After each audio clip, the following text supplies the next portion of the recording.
প্রতিদিনের বইমেলা।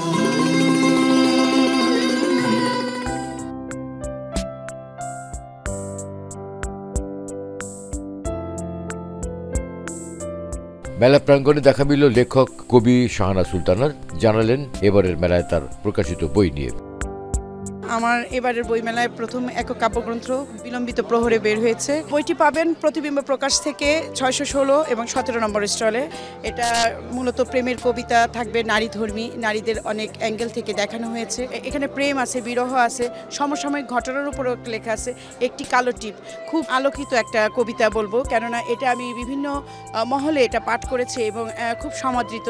আমার আরেকটা কবিতা আছে তোমারে চাই, সেটা আঞ্চলিক ভাষায় লেখা এবং তোমারে চাই খুব জনপ্রিয়তা পেয়েছে আমার এই কবিতাটা।